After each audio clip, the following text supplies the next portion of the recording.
Hello and welcome to this web event, Optimizing Root Canal Cleaning and Disinfection. My name is Jim Gray, and our topic is a timely one. We have two extraordinary doctors with us. Dr. Marcus Haapasalo and Dr. Jim Gutmann will be sharing their thoughts on the state of the art when it comes to endodontic irrigation. But first, some housekeeping. This course is sponsored by Dentsply Tulsa Dental Specialties, which is a division of Dentsply International Incorporated. The continuing education credits being offered are granted under the guidelines of the ADA CERP program and the license of Dentsply International. It is the responsibility of you, the attendee, to ascertain if the credit being issued is acceptable in your area. In the email that you received when you signed up for this course, there was a link where you can obtain a copy of the test that you will need. You can see that link in the email. Take a moment, download the link, click on the link to download the PDF file, and print it out and complete that. And the test form has instructions on where you can fax it back to DTDS. Upon receipt of the completed test, it will be scored and validated, and a CE credit letter will be mailed to you at the address you provide on the test form. As I mentioned, that link is in the email that you received when you signed up for the course.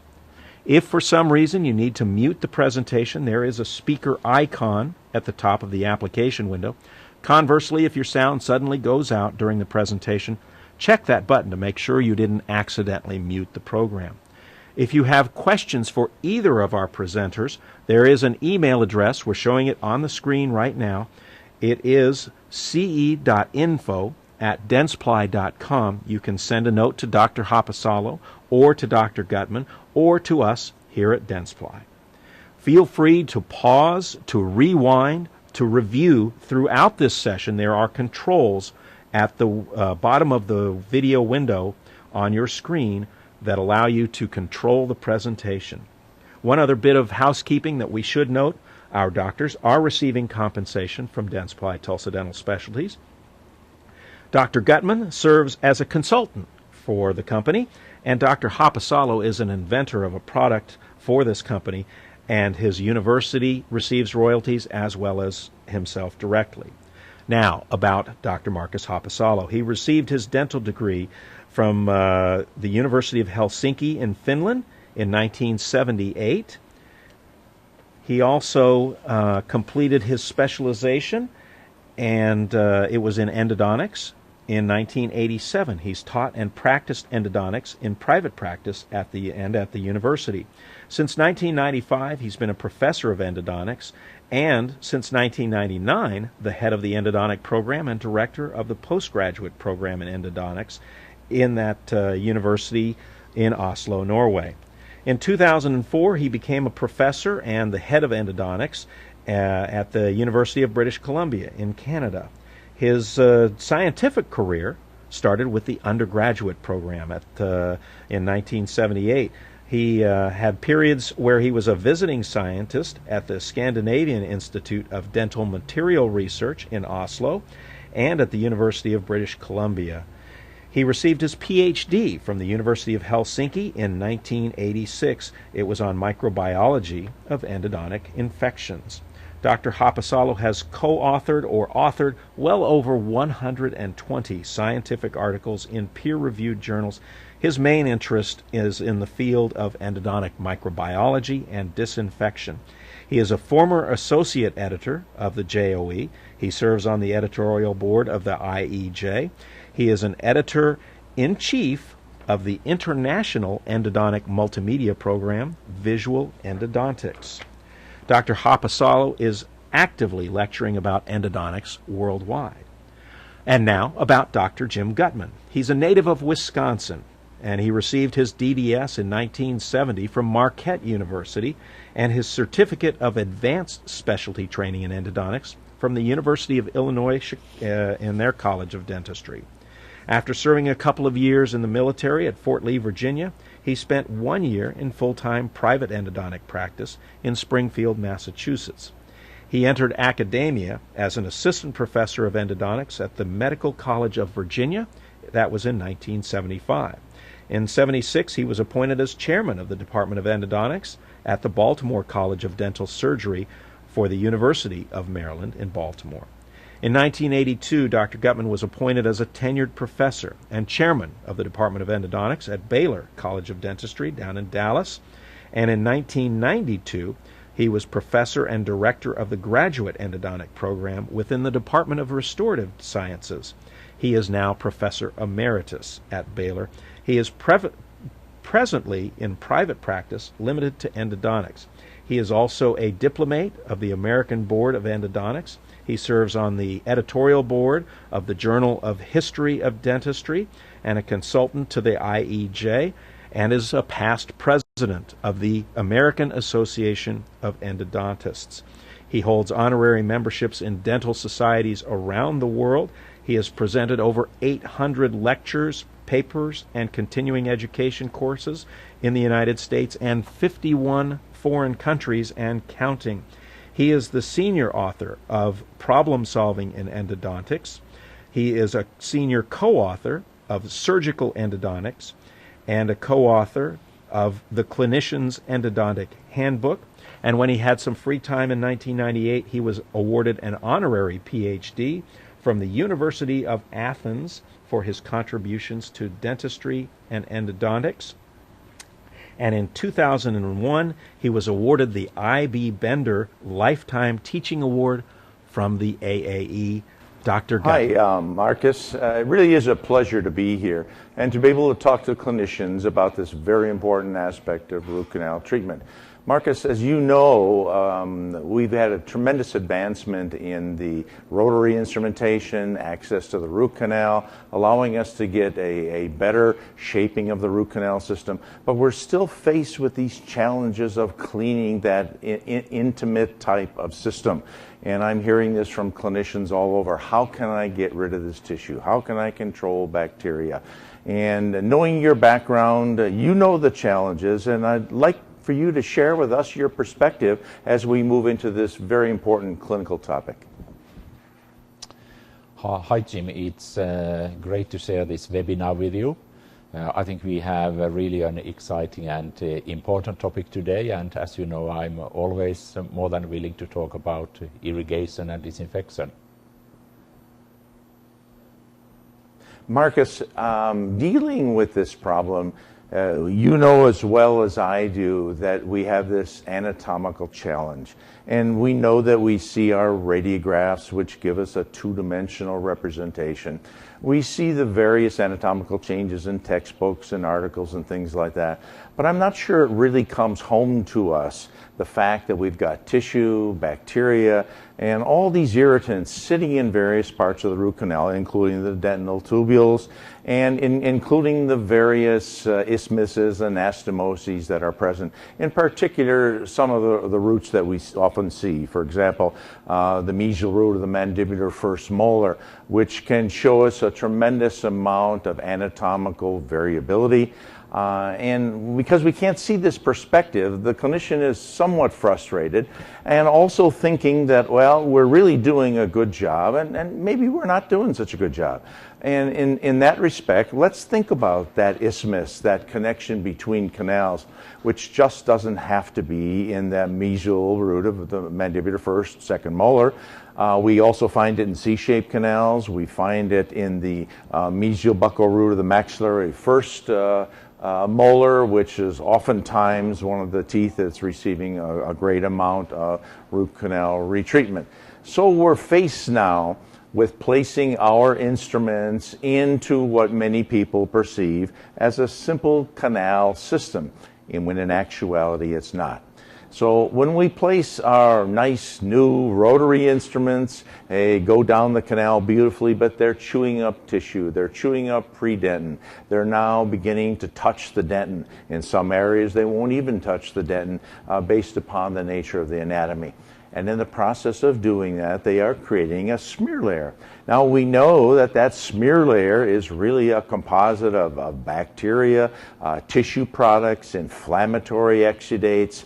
And if we're really talking the need to truly clean the root canal system and to eradicate bacteria which may have gotten in the dental tubules over a period of time, we have to be able to come up with a way to be able to do this. And we know that the only thing that can really clean all these parts is the irrigation. But the other important thing we also know is it has to be done properly.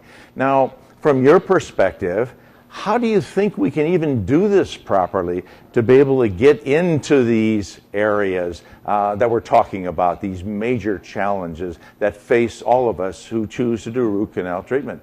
Marcus? Thanks, Jim. I think that was a great and compact introduction to the two core areas in endodontics, and they, of course, are instrumentation and irrigation. We both, and I guess everybody agrees, there has been tremendous development regarding development of nitride materials, instrument designs, the way we are using them. And yet it's, as you point out, it's very important to remember that instrumentation is a facilitator. Instrumentation is creating possibilities for us to do effective irrigation and disinfection, and closer to the end of the treatment also high quality root filling. And while we are certainly removing some of the canal content, some dentin, necrotic tissue, and also bacteria from the root canal environment, it's still very unclean. And we need irrigation to address this, and that's, as you said, is the only thing that can help us to really reach our goal. I would like to show you this micro CT scan, beautiful image from Uwe Peters' group, which verifies, using these modern techniques, what you showed in those very good clinical images, that when we are working with our instruments, even in relatively simple looking straightforward canals, there will always be areas in the root canal wall that we do not touch. So that we, after our instrumentation and during our instrumentation, we kind of divide the root canal into two areas, those that are touched and those that are not. And the smear layer, that is one of the interesting targets for us in our endodontic treatment. It's created only in those areas where the instrument touches. Now, study of Peters and others have clearly indicated that there may be 30, 40, sometimes even 50% of the canal area that is not touched. And that means that we haven't mechanically done anything to the canal contents in that area. And it's very clear that irrigation has to be effective and really to address the challenges that we have in these areas. But it's not only the uninstrumented, it's the whole root canal system, including the smear layer. I would like also to show these images from a really classical study from Frank Vertucci from 1984, where he beautifully showed the variations of the root canal morphology. And these images they are many things. They are beautiful, they may be scary, and what I think we should do is that we should take these images as a positive motivation for us. We have to create a good pathway into the root canal system, and that's what we do with instrumentation. After that, we have to go to work and do effective disinfection and irrigation with our irrigation solutions.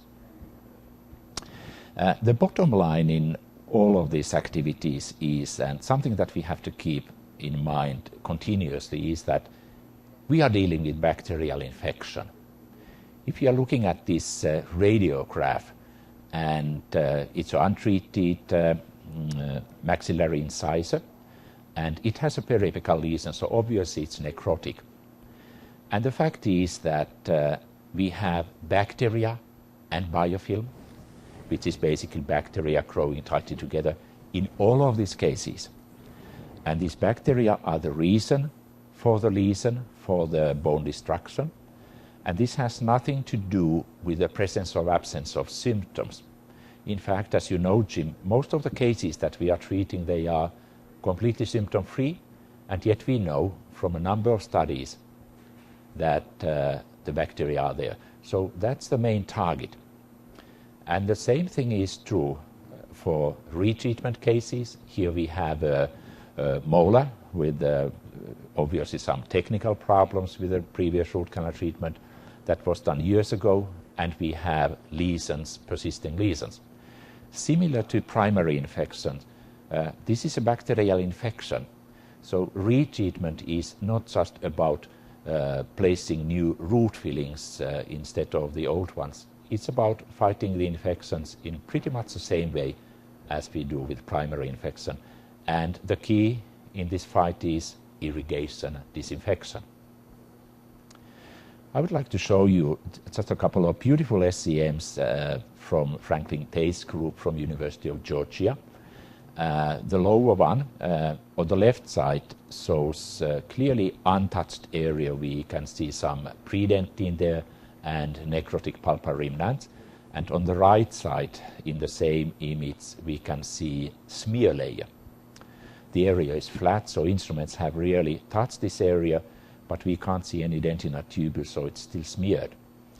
On the slide on the right-hand side, we have made some progress. The organic matter has obviously been removed from all areas by sodium hypochlorite, and some of the smear layer has been removed, but some still seems to be there. So we are making progress, but we haven't yet reached the goal of irrigation. Marcus, that was a great summation of what we're looking for with the ideal irrigant. The ability to do all those things, killing bacteria, dissolve tissue, serve as a lubricant. In that light, let's take a look at some of the current irrigation solutions and protocols. The main one that we are using is sodium hypochlorite. And just so we know, today's percentage of sodium hypochlorite is actually 6.15%. In the past, the full strength was 5.25%.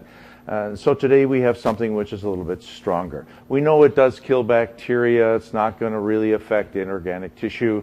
It could weaken in contact with other materials. It could be caustic.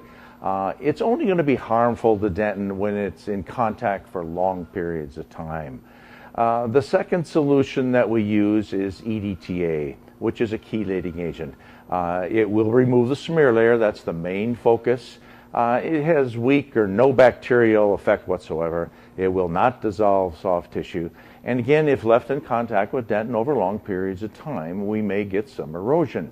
The third solution, which is commonly used, is chlorhexidine, which we refer to as CHX. However, it's not really an irrigating solution as much as it is a disinfectant. It will kill bacteria. It will enhance the bonding in the root canal system if you're using a resin-type filling material. But it won't dissolve tissue, and it doesn't disrupt the biofilms. Those are our three major components that we're using. Now, one other component that could come in relative to the use of irrigants is a surfactant.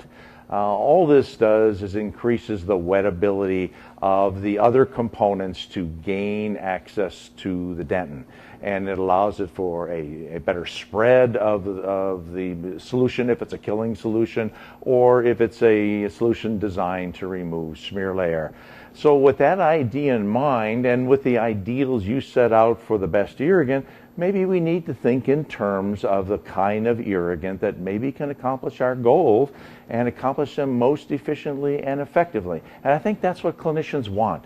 And I know, based upon your research, you've opened up a whole new avenue for great ideas and possible future of root canal irrigation and cleaning and disinfection. Yes, Jim, that's really the list of solutions that we are using to irrigate canal and to disinfect canal. But just to be on the same page, let me hear how you and your colleagues are using these irrigants. What sequences, what combinations? Okay, Marcus, that's a great question, and it's good that we detail this. You and I both have been around the world, and we have seen a wide variety of the application of irrigants. In fact, if we had to list them all out, we couldn't even begin to list the variabilities. However, what are clinicians really doing today, those that are on the cutting edge, so to speak? Well, one is the use of bleach plus EDTA. Now, we both know that if we put those two solutions together at the same time, we're somewhat negating the effectiveness of the bleach. So, but used in sequence, where bleach is used throughout the cleaning and shaping process, and then followed by EDTA to remove the smear layer, that's a very effective approach. Now, another way, especially in those pulps that are necrotic, people are using bleach during the cleaning and shaping, following by the use of EDTA, because they want that smear layer off that contains the bacteria and their byproducts and things like that. And then if this has been necrotic for especially a long period of time, there's no doubt we have bacteria in the dentinal tubules. So we would follow that up with a chlorhexidine soak for approximately a minute or so. And that is 2%, just so we understand, it's not the 0.12 which you would commonly find as a mouth rinse. It is a 2% solution of chlorhexidine. Then we have clinicians who will use bleach only. Now, in and of itself, it's not going to remove the smear layer. It's not going to take care of biofilms. It will help to dissolve soft tissue, however. And then we go into another protocol, which some people are using, and they will use the bleach plus EDTA, and then this is followed by bleach again. Now, I guess the reasons for that would be if the EDTA removes particulate material, you're using the bleach to pull out that last rinse to pull out the particulate material. Others also feel that maybe by now adding the bleach, they can kill the bacteria which might be located in the dentinal tubules. And still, there's probably another group out there feel that they need to use bleach and let it soak for a period of time. However, this might create some problems that we are going to discuss, and I know you're going to go into this area. So now that we see the framework, I'm sure you're going to be able to provide us with some good science behind the application of these solutions and how they can best work within the root canal system to achieve our goals. Thanks, Tim, for the clarification, pretty much as I expected. So now let me show you how these different protocols work and how the canal looks like when we have used the different solutions. Here in this image I'm showing you 3 scanning electron micrographs of the root canal. From left to right they are from coronal root canal, mid-root and apical root canal. And this canal was instrumented, and throughout the instrumentation full strength bleach was used as the irrigating solution, and the final irrigation was done with distilled water. And we are viewing here areas where smear layer was created by instruments, and as you can see, smear layer is still there. So no open dentinal tubules, and even though hypochlorite has done tremendous work in all those areas which were not touched by the instrument, it was unable to remove the smear layer. So we have to do something else. And in the next slide, I'm going to show you what we traditionally have done with good success. It's the same setup. From left to right, we have SEM images from coronal root, mid-root and apical root canal. And now we have used, after instrumentation during full-strength bleach, we have been done the final rinse with EDTA. And as we can very clearly see, the smear layer has been removed and the dentinal tubules are open. The fact that you see more dentinal tubules in the first image and very few in the last image, it just reflects the fact that the root canal system is kind of made in the way that you have usually far less dentin canals in the apical root canal, and many of them are sclerotic. However, we can see that the smear layer is gone and the canal is clean. But this is not enough for me and most of our colleagues, because we know that bacteria may still be hiding in the dentin, and we would like to do the final rinse. We would like to do the third irrigation of the root canal. And we have been using hypochlorite, and we have been using chlorhexidine for this. There are increasing number of reports that the problem of coming back to hypochlorite may be that it may weaken dentin. If we have long-term exposure to hypochlorite after EDTA, it will tremendously change negatively the structural strength of dentin. And if we have short-term exposure, just even 30 seconds, 1 minute exposure to hypochlorite after EDTA or citric acid, we are causing surface erosion of root canal wall dentin. Even though we don't know today how potentially harmful this surface erosion is and how deep it can go, we do know that it can go at least 100 microns, but how much more we don't know, and what's really the impact. It's something that we would rather be without. So basically, it would be great if we could do this without any negative impact on dentin, and optimally actually avoid the third irrigation. So let me just visualize it in images, what I meant here. This is the traditional irrigation sequence. We have irrigated with hypochlorite, which means bleach, throughout the instrumentation, and final irrigation with EDTA, 1 to 2 minutes. And as you can see, the root canal wall is clean, clear, and we do not see any harmful effects at this level of magnification to the dentin, so it looks great. If we now come back to hypochlorite after EDTA, or for that matter citric acid, we are causing considerable surface erosion in dentin. And as I said, we don't know fully what may be the long-term consequences of this erosion, but there's no doubt that if we could avoid this, we would love to do that.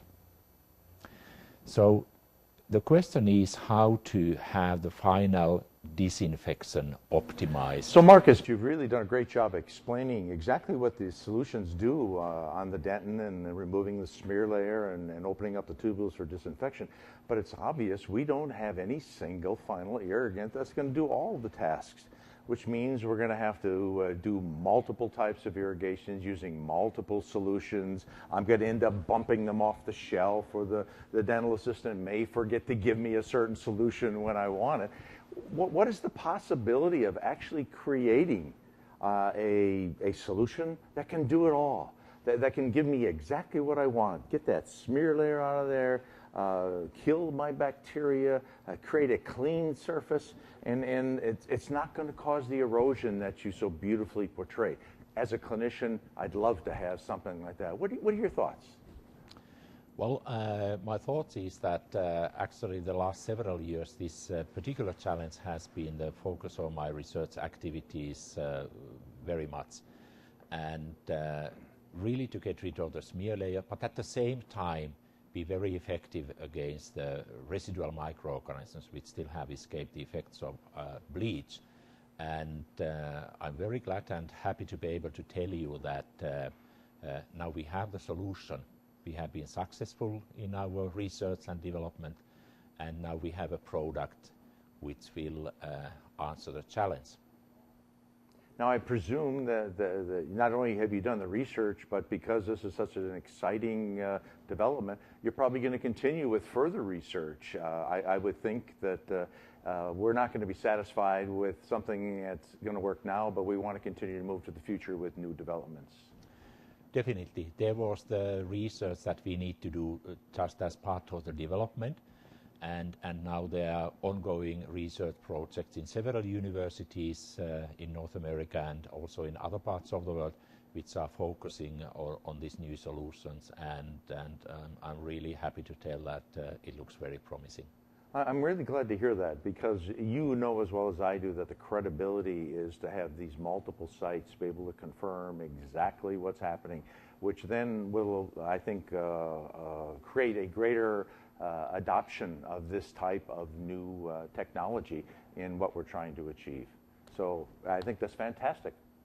Yeah, I agree. I agree. Here it is. The product is Qmix 2-in-1, and the goals were to have a product that does what EDTA does, and we have it.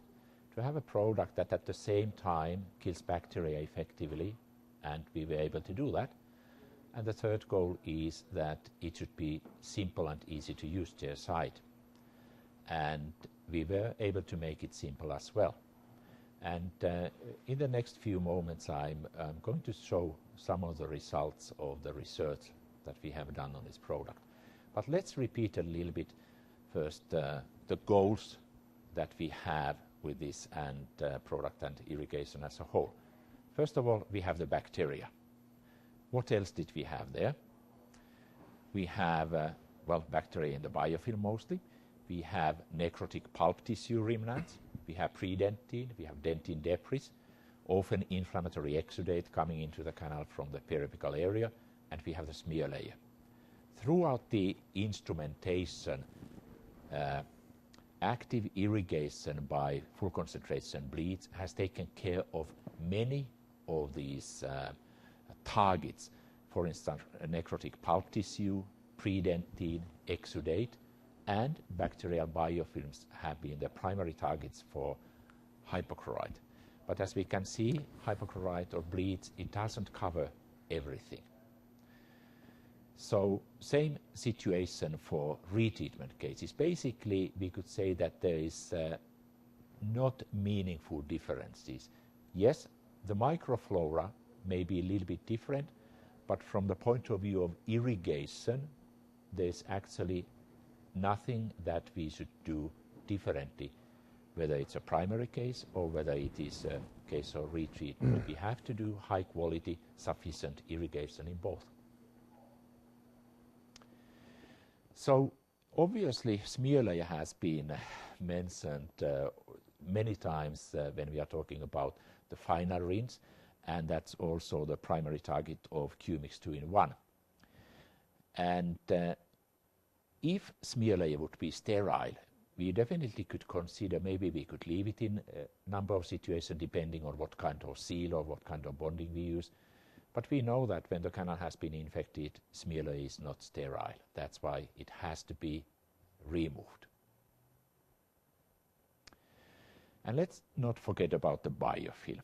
Bacteria were the cause of the apical infection, and biofilms and biofilm eradication is very important in our actions. In the free areas which were not touched by the instrument, hypochlorite has been attacking the biofilm throughout the instrumentation. In the smear layer areas, the biofilm is baked into the smear layer. And as we know, bleach cannot remove the smear layer. Qmix 2-in-1 attacks smear layer effectively and helps to remove smear layer completely. And that means that those biofilms which were on the areas of the root canal wall which were instrumented, which is basically from 50 to 80% of the wall area, they are taken care by the dissolving action and killing action of Qmix 2-in-1. Here's some SCA micrographs. Again, we are looking the root canal from coronal third to mid-third to apical third. Hypochlorite, bleach, irrigation throughout the instrumentation, and final irrigation, this time not with EDTA, but with Qmix. And as we can see, the canals are absolutely clear, clean, and the dentin tubules have been opened. Here's another study from University of St. Louis, which is pretty much showing the same message. On the left-hand side, we have root canal wall where the final rinse was EDTA. It looks clean and fine. On the right-hand side, we have Qmix, equally clean result. And if we do some close-up interpretation, what we see there, it seems that Qmix treats dentine in a little bit more gentle way than EDTA does. But when it comes to smear layer, both are doing excellent work. So Marcus, what you're telling me, you've accomplished your goal. You are giving to us, the clinicians, this solution that can remove the smear layer. We can gain access to the bacteria. We're kind to the dentin. And we've accomplished all these fantastic ideas that we had with one solution and one application, which is, I think, unbelievable for the clinician. I'm very happy to agree with you, Jim. And one thing in particular that makes me glad is the fact that this is simple to use. There's no difference for me or you using EDTA or using QMix, because it's ready-to-use solution, and we use it the same way. We are using it for the same time. The difference is, as you quite correctly say, that now we get kind of two-in-one. We got two main targets in one effort. But when I just want to remind myself and you and everybody that when we talk about two-in-one, let's not forget about bleeds. Bleed still remains the key irrigant throughout instrumentation, and here we are talking about another key area of irrigation, that's the final irrigation. Now we can do it two-in-one. Marcus, this is exciting news, and I think for all clinicians globally, this is something that we can really look forward to, being able to achieve those desired goals that really clean the root canal system and control our bacteria. Yeah, it's great. Marcus, as you know, I've been more than just a clinician, being involved in education, and I'd like to dig into the source of a lot of these claims. And so I've taken a look at some of the literature that's out there, and I've noticed that the QMix and 2-in-1 appears to be superior to 17% EDTA in removing the smear layer, which I think is fantastic because we're protecting the integrity of the tooth structure. Secondly, we also realize that it can remove not just the smear layer, but the smear plugs, being less aggressive in the process. This is fantastic. You know, ever since I heard about smear plugs from David Pashley a number of years ago, and then we went into rotary instruments, I was always concerned this was a site of residual infection. But the fact that we now have something that can address this, I think, is great for the clinician. I also took a look at this study by Franklin Tay, and I might need a little help from you in this respect, because as what I'm seeing, it appears to be differences in the residual collagen, and we know how important it is to retain the integrity of the collagen. So would you kindly comment on the kinds of things we're seeing here, the differences between the use of sodium hypochlorite, EDTA, and then the use of the sodium hypochlorite and the QMix 2-in-1? Well, when I first saw these images from Dr. Tay's group, I was very excited. First of all, they are very high quality because that's super high magnification and you need special equipment to gain those images. But they do show differences, how collagen is exposed, how it looks like after the irrigation. And this is something that you cannot see when you're using the regular magnifications in scanning electron microscope, and it's obvious, at least from these images, that collagen is more exposed here. It's my understanding that, for instance, dentin bonding, we need some exposure of collagen to have optimal bonding, but just a tiny bit. If the demineralization effect goes too deep, then the resins may have difficulties to fill the gap and create a permanent high-quality bond there. So in a way, it was very exciting to see those microscopic differences, which may have some clinical impact in certain situations. Marcus, I think you're exactly correct, because the clinical impression of this is if we get such a significant denaturization of the collagen, we're never going to be able to get that real bonding that occurs, and we'll get a subsurface demineralization and potential breakdown of our filling or the seal of the root canal system. So I think what we're seeing here, and the way you explained it, I think is excellent for the clinician to have a good handle on this, so that they can use this solution with confidence relative to their cleaning and disinfection procedures.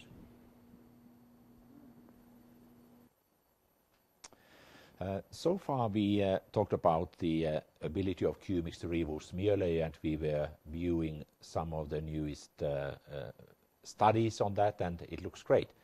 How about the effectiveness in light of studies? Here we are looking at results from an independent external laboratory who has done a killing experiment using resistant E. faecalis strains and planktonic cultures. Results are very encouraging. Qmix kills bacteria extremely fast. Of course, we have to keep in mind that these are planktonic bacteria. On the other hand, we do know that great performance in planktonic killing has been reported to predict well killing also in biofilm. And I know that Journal of Endodontics just published in October 2011 an article where bacteria had infected deep into dentin, and different irrigation solutions were used to kill bacteria inside dentin, and the results show very, very strong performance for Qmix. Another study soon to be published, it's impressed in International Endodontic Journal, comparing the performance of Qmix against mixed bacteria biofilm. So I encourage everybody to go to PubMed, type in Qmix, type dentin, disinfection biofilm, and you are going to see an increasing number of studies, and it looks very good so far. Now I would like to take us back to something that we discussed a little bit in the beginning, and which is very interesting and important. So I would like to show you a demonstration. So I'm dropping 1 drop of hypochlorite to these different bottles, to EDTA, to chlorhexidine, to Qmix, and then I'm going to mix 50-50 chlorhexidine and EDTA. And as we can see, there was a clear reaction between chlorhexidine and hypochlorite, orange-brown precipitate formed. No visible reaction in the first and third tube. The first one, EDTA hypochlorite, we can't mix because even though there's no precipitate, hypochlorite loses its antibacterial effect. And the fourth tube, mixing CHX and EDTA, we get this milky, foggy suspension, and later we are going to see a precipitate. In Qmix, it does contain chlorhexidine, but concentrations, innovative chemical design have been able to minimize formation of any precipitate. And in the next slide, I would just like to show same bottles after 24 hours. We can see that the precipitate is still there in the second tube. And if we take close-ups, we are looking at the bottom of the chlorhexidine EDTA tube. The foggy, milky suspension has descended into the bottom. And when we are looking at the chlorhexidine hypochlorite mixture, yes, it's still there. I would like to emphasize, though, that if chlorhexidine is used according to recommendation, that for instance if you use hypochlorite, then we use water or alcohol rinse, and then we use chlorhexidine, we don't have this negative precipitate. That's important to keep in mind. Obviously, with Qmix, we have been able to keep chlorhexidine stable. We have 2-year-old test solutions, and they perform like new ones. So I think this is really looking very good. Marcus, this is fantastic. Now, myself as a clinician and my clinician colleagues, and certainly your clinician colleagues, why can't I just go ahead and mix this up in my own operatory, or ask my dental assistant to purchase this, purchase that, put it together and achieve the same result? Well, good question, and you're not the first one who has asked me this question, and the answer is unfortunately or fortunately you can't. And if you had a well-equipped chemical laboratory, And if you have a lot of experience in chemistry and you are willing to work hard for 1 or 2 years, you might be successful. So basically, it's not just about mixing the ingredients that are there. There's a lot of other, and I have used the terminology innovative chemistry. There was a long learning curve before we ended up in this product. But I really appreciate that question. Well, that's great. Let's take a look at the various functions now of the different irrigants that we have. You can see with the 6.15% sodium hypochlorite, you see the kinds of things that we can achieve there. With the 17% EDTA, we're still not quite getting the full range. We're getting no real disinfection. The 2% chlorhexidine, we're not removing the smear layer. With the BioPure MTAD, we're still somewhat limited in what we can achieve. But interestingly enough, what you've come up with now, we can achieve all of our goals, from disinfecting to removal of the smear layer, not worrying about staining, and can be used in conjunction with the sodium hypochlorite. I think this is fantastic. What a breakthrough. And I think the clinicians out there are really grateful to have this available to them, and to all your efforts and the continuing efforts to ensure that this is at the highest level of quality possible. Now, if you take a look at chairside handling, it's pretty straightforward. What's really positive, it's pre-mixed, it's ready to use, has a good shelf life. The time frame is very small. Now, added to that, personally in my own practice, especially in pulps that are necrotic, I go ahead and do some agitation. For example, just using, for example, the endoactivator to do some sonic agitation, 30 seconds or so, and then add an additional amount of the Q-mix to the canal. I feel that with a tremendous level of confidence that I am really achieving those goals that we've been talking about right down the line. And so, go ahead, the protocol, you mix it with your instruments at Canal, irrigate with sodium hypochlorite. You can rinse that with water or saline, and then follow with minimal 2 millimeters of Q-mix. Dry your canal and obturate. It couldn't be simpler to achieve the magnification that we are with this type of product. And this has enhanced everything that we've done. And Marcus, from one clinician to another, from one educator to another, I've got to thank you for your diligent research, your vision in seeing what can be done, and not only that, but achieving it and carrying through with it and giving to endodontics worldwide this opportunity now to get a higher level of cleaning and disinfection within the root canal system. You truly have optimized what we're all about. Thanks, Jim. It's been a great pleasure for me to discuss this topic with you, and we both agree this is a very exciting area, and it's such an important area. So thank you very much.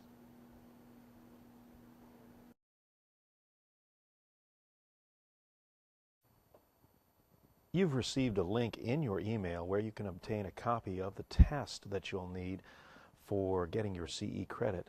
Please click on that link to download that file, print it out, and complete it. The test has instructions where you can fax it back to Dentsply Tulsa Dental Specialties. If you'd like to, you can also email the test back to the same email address where questions for Dr. Gutmann or Dr. Haapasalo are sent, and that email address is ce.info@dentsply.com. Upon receipt of the completed test, it'll be scored and validated, and a CE credit letter will be mailed to you at the address that you provide on the test form. This event would not have happened without the work of John Crouch and our technical team. He's the one responsible for making all the arrangements for the web event. And of course, I also want to say a special thank you to Drs. Haapasalo and Gutmann for sharing their expertise on a topic which is getting a lot of attention these days. Thank you.